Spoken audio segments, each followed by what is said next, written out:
ரஷ்யாவிடமிருந்து கச்சா எண்ணெய் வாங்கக்கூடாது என்று இந்தியாவை எச்சரிக்கும் அதே நாடுகள் ரஷ்யாவுடன் மறைமுக வழிகளில் வர்த்தகத்தில் ஈடுபட்டு வருகின்றன. Energy purchases from Russia, I would suggest that your attention should be focused on Europe. எந்தவித இரட்டை நிலைப்பாடும் மேற்கொள்ளப்படக்கூடாது என இந்தியா எச்சரிக்கிறது என்றார் ரன்தீர் ஜெய்ஸ்வால். சொத்துகள் முடக்கம், குற்றப்பத்திரிகை தாக்கல் என சட்ட நடவடிக்கையாகவே போய்கொண்டிருக்கிறது.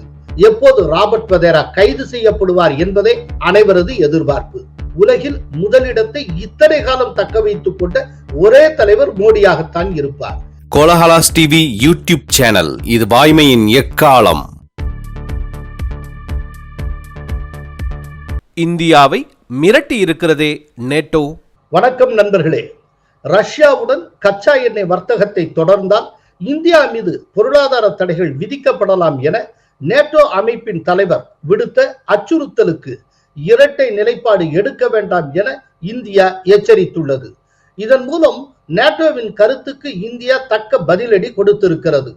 ரஷ்யாவிடமிருந்து கச்சா எண்ணெய் வாங்கக்கூடாது என்று இந்தியாவை எச்சரிக்கும் அதே நாடுகள் ரஷ்யாவுடன் மறைமுக வழிகளில் வர்த்தகத்தில் ஈடுபட்டு வருகின்றன. இதை இந்திய வெளியுறவுத்துறை அமைச்சர் ஜெய்சங்கர் பலமுறை அம்பலப்படுத்தி இருக்கிறார்.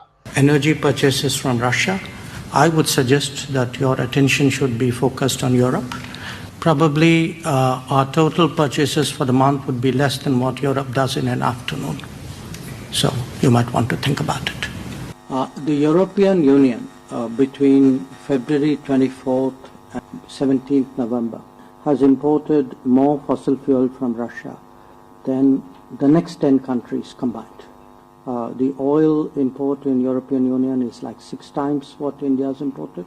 But for Europe to make choices which prioritizes its energy needs and then ask India to do something else. Russia Ukraine போர் கடந்த 3 ஆண்டுகளாக நீடித்து வருகிறது.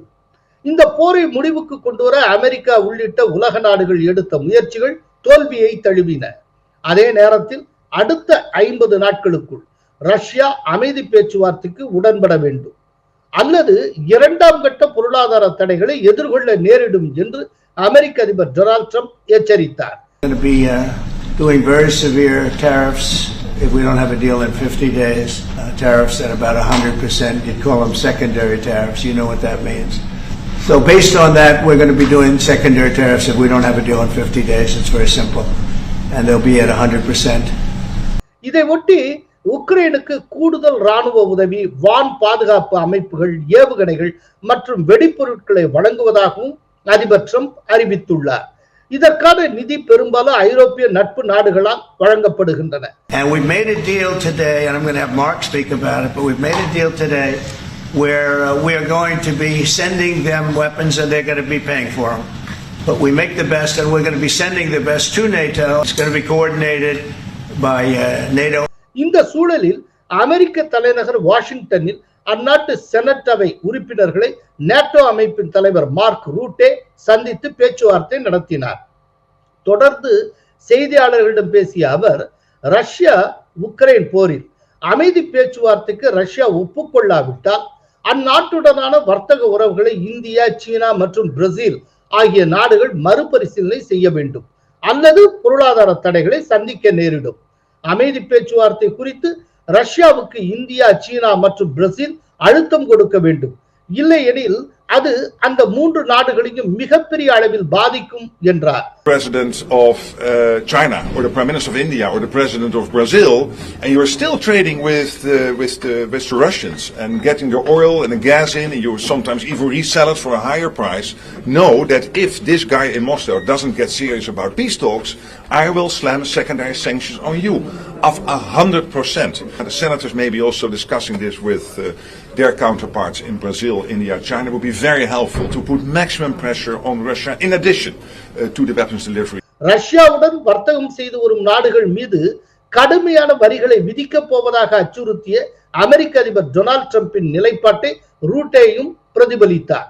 இந்தியாவை நேரடியாக அச்சுறுத்தும் வகையில் அமைந்த மார்க் ரூட்டே கருத்து சர்ச்சையான நிலையில் டெல்லியில் வியாழக்கிழமை நடைபெற்ற செய்தியாளர் சந்திப்பில் வெளியுறவுத்துறை அமைச்சக செய்தி தொடர்பாளர் ரன்தீர் ஜெய்ஸ்வால் விளக்கமளித்தார். அவர் என்ன விளக்கமளித்தார் என்பதை பார்ப்போம். இந்த விவகாரம் தொடர்பான செய்திகளை நாங்கள் கவனத்தில் கொண்டிருக்கிறோம். நிலவரத்தை உன்னிப்பாக கண்காணித்து வருகிறோம். நாட்டு மக்களின் எரிசக்தி தேவைகளை பூர்த்தி செய்வதுதான் எங்களுக்கு முக்கியம். அதற்குத்தான் முன்னுரிமை. இது போன்ற சூழலில் உலக சந்தையில் எந்த நாட்டில் குறைந்த விலையில் நம்பகமான முறையில் எரிசக்தி கிடைக்கிறதோ அங்கிருந்து கொள்முதல் செய்வது என்கிற நியதியை வழிகாட்டுதலாக நாம் கொண்டிருக்கிறோம். தற்போதைய உலகளாவிய நிலவரம், மற்ற நாடுகளுடனான உறவுகள் போன்ற அம்சங்களையும் கருத்தில் கொண்டிருக்கிறோம்.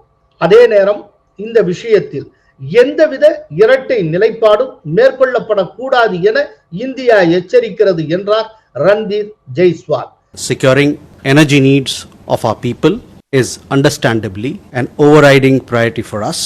In this endeavor, we are guided by what is there on offer in the markets, as also by the prevailing global circumstances. We would particularly caution against any double standards on the matter. ரஷ்யாவிடமிருந்து கச்சா எண்ணெய் இறக்குமதி செய்யும் நாடுகளில் India முன்னிலை வகிக்கிறது. ஒரு பீப்பாய் கச்சா எண்ணெய் உலக சந்தையில் இருக்கக்கூடிய விலையை காட்டிலும் மலிவாக $60 என்கிற உச்சவரம்பு நிலையில் கொள்முதல் செய்யப்படுகிறது. ஜூலை மாத நிலவரப்படி ஒரு நாளைக்கு சுமார் 20.8 லட்சம் பீப்பாய் கச்சா எண்ணெய் ரஷ்யாவிடமிருந்து இறக்குமதி செய்யப்பட்டிருக்கிறது. இந்தியாவின் மொத்த கச்சா எண்ணெய் இறக்குமதியில் ரஷ்யா 42% பங்கு வகிக்கிறது. இதற்கிடையே டெல்லியில் வியாழக்கிழமை ஹைட்ரோ கார்பன் இயக்குநரகம் சார்பில் நடைபெற்ற ஆண்டு கூட்டத்தில் மத்திய பெட்ரோலியத்துறை அமைச்சர் ஹர்தீப் சிங் புரி பங்கேற்று பேசினார். அவர் என்ன கூறினார் என்பதை பார்ப்போம். ரஷ்யாவிடமிருந்து கச்சா எண்ணெய் வாங்கும் நாடுகள் மீது கூடுதல் வரி விதிக்கப்படும் என்கிற அமெரிக்காவின் அறிவிப்பால் இந்தியாவுக்கு பாதிப்பு ஏற்படாது. ரஷ்யா தவிர பிற நாடுகளில் இருந்தும் கச்சா எண்ணெயை நாம் இறக்குமதி செய்து கொள்ள முடியும். கயானா போன்ற புதிய கச்சா எண்ணெய் உற்பத்தி நாடுகள் சந்தைக்கு வந்துள்ளன. பிரேசில், கனடா ஆகியவை கச்சா எண்ணெய் உற்பத்தியை அதிகரித்துள்ளன. எனவே நமக்கு எந்த நெருக்கடியும் இருப்பதாக நான் கருதவில்லை. இந்தியா மாற்று வழிகளில் இருந்து கச்சா எண்ணெயை பெற முடியும். மேலும் இந்தியாவிலும் புதிய எண்ணெய் படுகைகளை கண்டறியும் பணி தீவிரமாக நடைபெற்று வருகிறது. இதன் மூலமும் எண்ணெய் இறக்குமதியை நாம் சற்று குறைக்க முடியும். கச்சா எண்ணெய் விஷயத்தில் எந்த பிரச்சனை எழுந்தாலும் நம்மால் அதை சமாளிக்க முடியும். கச்சா எண்ணெயை 27 நாடுகளில் இருந்து இதுவரை நாம் வாங்கி வருகிறோம். ஆனால் 40 நாடுகள் தற்போது கச்சா எண்ணெயை ஏற்றுமதி செய்து வருகின்றன. 2022க்கு முன்பு ரஷ்யாவிடமிருந்து 0.2% அளவுக்கே கச்சா எண்ணெயை வாங்கியது இந்தியா. தற்போது 42% அளவுக்கு இந்தியா இறக்குமதி செய்கிறது. காரணம், மலிவான விலையில் ரஷ்யா நமக்கு கொடுக்கிறது என்றார் ஹர்தீப் சிங் புரி. பின்னர் செய்தியாளர்களிடம் பேசிய ஹர்தீப் சிங் புரி, கச்சா எண்ணெய் தற்போது தொடர்ந்து கிடைத்து வருகிறது. எனவே சர்வதேச அளவில் பதற்றம் அதிகரித்தாலும் கச்சா எண்ணெய் சந்தை பெருமளவு பாதிக்கப்படுவதில்லை. முக்கியமாக விலை வேகமாக அதிகரிப்பதில்லை. இப்போது ஒரு பீப்பாய் கச்சா எண்ணெய் $68.5 அமெரிக்க உள்ளது. அதுவே அடுத்த சில மாதங்களுக்கும் நீடிக்கும். எரிபொருளில் எத்தனால் கலப்பை இப்போதுள்ள 20% இருந்து மேலும் அதிகரிப்பது குறித்து ஆலோசனை நடைபெற்று வருகிறது என்றார் ஹர்தீப் சிங் புரி. இவை எல்லாவற்றிலிருந்து நமக்கு டோட்டலா கிடைக்கக்கூடிய மெசேஜ் என்ன அப்படின்னா, நேட்டோவுடைய மிரட்டலால் எதுவும் நடந்து விடாது. இந்தியாவுக்கு மாற்று வழிகளும் உள்ளன. அதே நேரத்தில் இந்தியாவுக்குள்ளேயே கச்சா எண்ணெயை கண்டுபிடிக்கிறதுக்கான முயற்சிகளும் தீவிரமடைந்து உள்ளன. இன்னொன்று, புது புது பிளேயர்ஸ் இந்த கச்சா எண்ணெய் சந்தைக்குள்ள வந்திருக்கிறதுனால பெரிய அளவுல ஒருத்தர் ஆட்டி வைக்க முடியாது. இங்க இல்லைன்னு இன்னொரு இடத்துல கூட வாங்கிக்க முடியும். அவைலபிலிட்டி அதிகரித்து இருக்கிறது. அதனால்தான் ஹர்தீப் சிங் புரி என்ன சொல்றாருன்னா, ஒரு மிகப்பெரிய அளவுல சர்வதேச அளவுல பதற்றம் அதிகரித்தாலும் கூட கச்சா எண்ணெய் அவைலபிலிட்டியில பெரிய பிரச்சனையை அது உருவாக்குறது இல்லை அப்படின்னு அவர் சொல்லி இருக்கிறார்.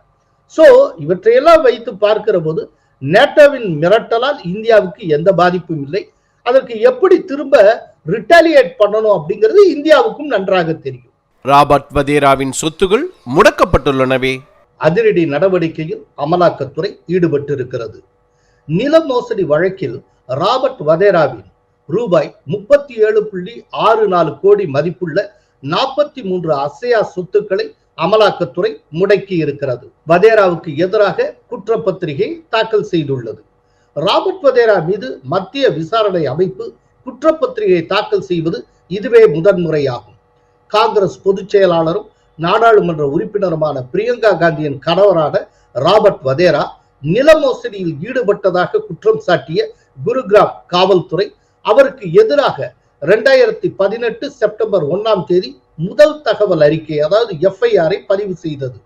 இந்த வழக்கில் ராபர்ட் வதேரா மீதும் அவரது நிறுவனமான ஸ்கைலைட் ஹாஸ்பிட்டாலிட்டி பிரைவேட் லிமிடெட் நிறுவனம் மீதும் வேறு சிலர் மீதும் குற்றம் சாட்டப்பட்டு இருக்கிறது. தற்போது முடக்கப்பட்டுள்ள 43 சொத்துகளும் ராபர்ட் வதேரா மற்றும் அவரது நிறுவனங்களுக்கு சொந்தமான சொத்துகள் என தெரிவிக்கப்பட்டுள்ளது. 2008 பிப்ரவரி 12ஆம் தேதி ஹரியானாவின் குருகிராம் மாநகரின் ஷிகோபூர் பகுதியில் 3.53 ஏக்கர் நிலத்தை ஓங்காரேஸ்வர ப்ராப்பர்ட்டிஸ் பிரைவேட் லிமிடெட் எனும் நிறுவனத்திடமிருந்து 7.5 கோடி ரூபாய்க்கு வதேராவின் நிறுவனம் வாங்கியது. அப்போது ஹரியானாவில் காங்கிரஸ் அரசு இருந்தது என்பது குறிப்பிடத்தக்கது. இவ்வாறு ரூபாய் 7.5 கோடிக்கு வாங்கிய நிலத்தை 4 ஆண்டுகளுக்கு பிறகு 2012 செப்டம்பர் 10ஆம் தேதி ரூபாய் 58 கோடிக்கு DLF கட்டுமான நிறுவனத்துக்கு விற்பனை செய்தார் ராபர்ட் வதேரா. இதில் ராபர்ட் வதேரா தனது மனைவி குடும்பத்தின் அரசியல் அதிகாரத்தை பயன்படுத்தி குறைந்த விலைக்கு வாங்கி மிகப்பெரிய விலைக்கு விற்றதாகவும் DLF நிறுவனத்திடமிருந்து அதிக சலுகைகளை அவர் பெற்றார் என்றும் குற்றச்சாட்டுகள் முன்வைக்கப்பட்டன. இந்த நிலம் முறைகேடாக கையகப்படுத்தப்பட்டதாகவும் வதேரா தனது சொந்த செல்வாக்கை பயன்படுத்தி வணிக வளாகம் கட்ட அனுமதி பெற்றதாகவும் குற்றம் சாட்டப்பட்டது. அப்போது ஹரியானா நிலப்பதிவு இயக்குநராக இருந்த நேர்மையாளர் என்று அறியப்பட்ட அசோக் கெம்கா IAS சொத்து பரிமாற்றத்தில் முறைகேடு நடந்திருப்பதாகவும் மாநில கட்டுமான நில விற்பனை விதிகளுக்கு புறம்பாக நில விற்பனை நடந்திருப்பதாகவும் கூறி 2012 அக்டோபர் 10ஆம் தேதி நில விற்பனை பதிவையே ரத்து செய்தார். இந்த முறைகேடு தொடர்பாக Robert Vadra, Skylight Hospitality Private Limited, Satyanand Yaji, Keval Singh Virk, Onkareshwar Property Private Limited உள்பட 11 நபர்கள் மற்றும் நிறுவனங்களுக்கு எதிராக புதுடெல்லியில் உள்ள ரூஸ் அவென்யூ நீதிமன்றத்தில் நேற்று குற்றப்பத்திரிகை தாக்கல் செய்தது அமலாக்கத்துறை. ரூஸ் அவென்யூ நீதிமன்றத்தில் தாக்கல் செய்யப்பட்டுள்ள குற்றப்பத்திரிகை மீது இன்று வெள்ளிக்கிழமை விசாரணை நடைபெற உள்ளது. சொத்துகள் முடக்கம், குற்றப்பத்திரிகை தாக்கல் என சட்ட நடவடிக்கையாகவே போய்கொண்டிருக்கிறது. எப்போது தீர்ப்பு வந்து எப்போது ராபர்ட் வதேரா கைது செய்யப்படுவார் என்பதே அனைவரது எதிர்பார்ப்பு. உலகத் தலைவர்களில் மீண்டும் முதலிடம் பிடித்துள்ளாரே மோடி. தான் ஒரு அசைக்கப்பட முடியாத மாமனிதர் என்பதை மோடி மீண்டும் நிரூபித்துள்ளார். அமெரிக்க அரசியல் தரவு புலனாய்வு நிறுவனமான மார்னிங் கன்சல்ட் பொலிட்டிக்கல் இன்டெலிஜென்ஸ் நடத்தி இருக்கும் கருத்து கணிப்பில் உலக அளவில் மிகவும் பிரபலமான தலைவர்கள் தரவரிசை பட்டியலில் இந்திய பிரதமர் நரேந்திர மோடி உச்சத்தை தொட்டிருக்கிறார். அவர் பெற்றிருக்கும் ஒப்புதல் விகிதம் 75% ஆகும். உலகின் மிக முக்கியமான 24 நாடுகளின் தலைவர்கள் குறித்து அந்தந்த நாட்டு மக்களிடம் மார்னிங் கன்சல்ட் நிறுவனம் ஜூலை 4ஆம் தேதி முதல் 10ஆம் தேதி வரை கருத்து கணிப்பு நடத்தியது. அதன் தரவரிசை பட்டியல் நேற்று வெளியிடப்பட்டது. அந்த பட்டியலில் பிரதமர் நரேந்திர மோடி 75% ஒப்புதல் விகிதத்துடன் தொடர்ந்து முதலிடம் பிடித்திருக்கிறார். அவருக்கு எதிராக 18% பேர் வாக்களித்துள்ளனர். கருத்து கூற விரும்பவில்லை என 7% பேர் வாக்களித்துள்ளனர். எதிர் வாக்குகளை கழித்துவிட்டு பார்த்தால் மோடி பெற்றிருக்கும் நிகர ஒப்புதல் விகிதம், அதாவது நெட் அப்ரூவல் ரேட்டிங் 57% ஆகும். இது பிரம்மாண்டமான விகிதமாகும். மோடிக்கு அடுத்து 2ஆம் இடத்தில் தென்கொரிய அதிபர் லீ ஜே மயங் 59% ஒப்புதலை பெற்றிருக்கிறார். ஆனால் அவர் பெற்றிருக்கும் எதிர்ப்பு விகிதம் 29% ஆகும். ஆக நிகர ஒப்புதல் விகிதம், அதாவது நெட் அப்ரூவல் ரேட்டிங் வெறும் 30% மட்டுமே. இது மோடியை காட்டிலும் 27% குறைவான ஒன்றாகும். நம்பர் 1 இருக்கும் மோடிக்கும் நம்பர் 2 இருக்கும் தென்கொரிய அதிபருக்கும் இடையில் கடலளவு வித்தியாசம் உள்ளது. 3வது இடத்தை அர்ஜென்டினா அதிபர் சேவியர் மிலி பிடித்திருக்கிறார். அவரது ஏற்பு விகிதம் 57, எதிர்ப்பு விகிதம் 37, நிகர ஏற்பு விகிதம் 20%. 4வது இடத்தை கனடா பிரதமர் மார்க் கர்னி பிடித்திருக்கிறார். அவரது ஏற்பு விகிதம் 56%, எதிர்ப்பு விகிதம் 31%, நிகர ஏற்பு விகிதம் 25%. 5வது இடத்தை பிடித்துள்ள ஆஸ்திரேலிய பிரதமர் ஆண்டனி அல்பனீஸ் 54% ஏற்பு விகிதம் பெற்றிருக்கிறார். எதிர்ப்பு விகிதம் 35. எனவே நிகர ஏற்பு விகிதம் 19% ஆகும். 8ஆம் இடம் பிடித்திருக்கும் அமெரிக்க அதிபர் டொனால்ட் ட்ரம்புக்கு எதிர்ப்பு விகிதம் 50%ஆகவும் ஏற்பு விகிதம் 44%ஆகவும் உள்ளது. இவரது நிகர ஏற்பு விகிதம் -6%. 21வது இடத்துக்கு தள்ளப்பட்டிருக்கும் பிரிட்டன் பிரதமர் கெர் ஸ்டார்மருக்கு எதிர்ப்பு விகிதம் 65%ஆகவும் ஏற்பு விகிதம் 26%ஆகவும் உள்ளது. நிகர ஏற்பு விகிதம் -39% ஆகும். வல்லரசுகளில் ஒன்றான பிரான்ஸ் அதிபர் எமானுவேல் மேக்ரான் 23வது இடத்தை பிடித்திருக்கிறார். அவருக்கு எதிர்ப்பு விகிதம் 74%ஆகவும் ஏற்பு விகிதம் 18%ஆகவும் உள்ளது. நிகர ஏற்பு விகிதம் -56% உள்ளது. ஆபரேஷன் சிந்தூரின் போது இந்தியாவுக்கு எதிராக பாகிஸ்தானுக்கு ட்ரோன் கொடுத்து உதவிய துருக்கி அதிபர் எர்டோகன் 16வது இடத்துக்கு தள்ளப்பட்டிருக்கிறார். அவருக்கு எதிர்ப்பு விகிதம் 50%ஆகவும் ஏற்பு விகிதம் 33%ஆகவும் உள்ளது. நிகர ஏற்பு விகிதம் -17% உள்ளது. மோடி, ட்ரம்ப் ஆகியோருடைய நண்பரும் இத்தாலி பிரதமருமான ஜார்ஜியா மெலோனி 10வது இடத்தில் உள்ளார். அவருக்கு எதிர்ப்பு விகிதம் 54%ஆகவும் ஏற்பு விகிதம் 40%ஆகவும் உள்ளது. நிகர ஏற்பு விகிதம் -14% உள்ளது. மிக முக்கிய ஆசிய நாடான ஜப்பானின் பிரதமர் ஷிகரு இஷிபா 22வது இடத்துக்கு தள்ளப்பட்டிருக்கிறார். அவருக்கு எதிர்ப்பு விகிதம் 66%ஆகவும் ஏற்பு விகிதம் 20%ஆகவும் உள்ளது. நிகர ஏற்பு விகிதம் -46% உள்ளது. மார்னிங் கன்சல்ட் பொலிட்டிக்கல் இன்டெலிஜென்ஸ் எனும் அமெரிக்க இணைவு ஆய்வு மையம் Australia, Brazil, Canada, France, Germany, India, Italy, Japan, Mexico, south Korea, Spain, United kingdom, அப்புறம் அமெரிக்கா உள்ளிட்ட பல நாடுகளின் ஆட்சியாளர்கள் பற்றிய மதிப்பீடுகளை கணித்து மதிப்பீடு செய்து வருகிறது. இந்த ஆய்வின் நோக்கம் குறிப்பிட்ட நாடுகளின் அரசு தலைவர்கள் எந்த அளவுக்கு அவரவர் நாட்டு மக்களால் ஏற்றுக்கொள்ளப்பட்டிருக்கிறார்கள் என்பதை மதிப்பீடு செய்வதாகும். அந்தந்த தலைவருக்கான மக்களின் ஏற்பு விகிதத்தை, அதாவது அப்ரூவல் ரேட்டிங்கை கண்டறிந்து தரவரிசைப்படுத்தி அதனை பட்டியலாக வெளியிட்டு வருகிறது மார்னிங் கன்சல்ட். இதற்காக குறிப்பிட்ட நாடுகளில் மார்னிங் கன்சல்ட் அமைப்பு இணையம் மூலம் சர்வே நடத்துகிறது. அப்படி நடத்தப்பட்டு வெளியிடப்பட்ட சர்வே முடிவில் தான் மோடி தொடர்ந்து பல ஆண்டுகளாக முன்னிலை பெற்று உலக தலைவர்களில் முதலிடத்தை பெற்று வருகிறார். உலகில் முதலிடத்தை இத்தனை காலம் தக்க வைத்துக் கொண்ட ஒரே தலைவர் மோடியாகத்தான் இருப்பார். இது மோடியின் மிகப்பெரிய சாதனையாகும். நன்றி, வணக்கம். கோலஹலாஸ் டிவி யூடியூப் சேனல், இது வாய்மையின் எக்காலம்.